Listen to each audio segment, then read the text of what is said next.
And 9 mining companies owned by the Anglo American Group that are facing legal action for miners' diseases. Now, human rights lawyers have filed another historic action against coal mining companies on behalf of the former coal miners. It's believed that the miners contracted lung disease from years of working in the mines and inhaling that coal dust. Chloe Hoffmann, associate at Richard Spoor Attorneys, joins us this morning for more on this.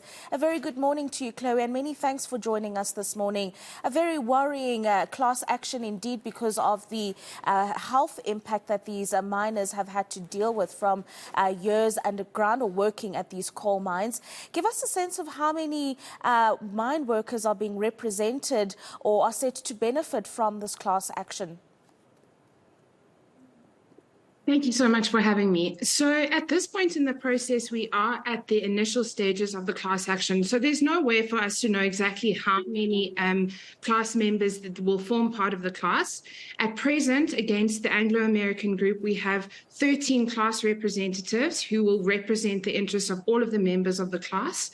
But once we get further along in the process, we are quite certain that this class action will be to the benefit of tens of thousands of mine workers, just by virtue of the number of mines that were owned and operated by Anglo and the number of mine workers that they employed. So why is this such a significant step as human rights lawyers to take on, especially because you're still going to get a sense of how many miners were actually impacted by the diseases caused by inhaling that coal dust? In the lead-up in preparations for class actions, there are quite significant preparations that we carry out. And in that process, we have consulted with thousands of mine workers. So it has become very apparent that it is a prevalent issue. It is a prevalent issue across mining companies. It is important to us simply by virtue of the fact that not only have mine workers continued to be impacted by very severe illnesses, many have lost their lives. But further to that, we hope to have a lasting impact on the mining operations themselves. We hope to have the mining companies recognize the role that they play and the critical role that they play in providing a safe working environment to their employees and their obligation to do so. We intend to have a lasting impact on the working protections that are going to be implemented going forward. Now, I know it's still early days, but if you are able to, an indication of the kind of money that could be given as compensation for these miners, or any other resources that could better their livelihoods as a result of them getting ill from working at these mines? The best answer that I could give to that is to refer to previous class actions that RSI has launched in the past. The most significant of which was the silicosis class action against the gold mining industry in South Africa, particularly Harmony Gold.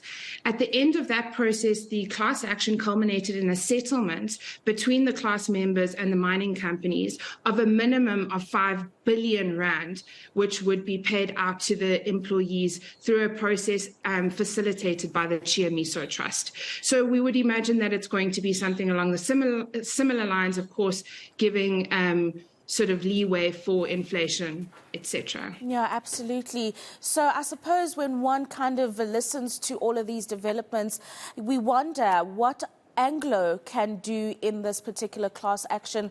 Could they come and argue that the lung disease or the dust-related diseases could have been contracted from anywhere and not necessarily at their operations? I mean, is there a likelihood that they could come forward with that kind of argument, and would it be a viable one in this process? So we have yet to receive answering papers. It is, of course, very early on in the process, but it is open to the mining companies to make those sorts of arguments. At the present, we are dealing with a class of illnesses which we term coal mine dust lung disease, the most severe of which is pneumoconiosis and COPD, which is chronic obstructive pulmonary disease. COPD in particular can be caused by things other than exposure to coal dust, things like tobacco use, etc. So, of course, it would be open to the mining companies to argue that it is possible that there are other influences that culminated in the diseases. However, what is in our favor and what highly sort of moves the balance in our favor is the fact that our mine workers have such a significant working history at each of these mines. Many of our mine workers have worked for the mines for plus in excess of 20 years.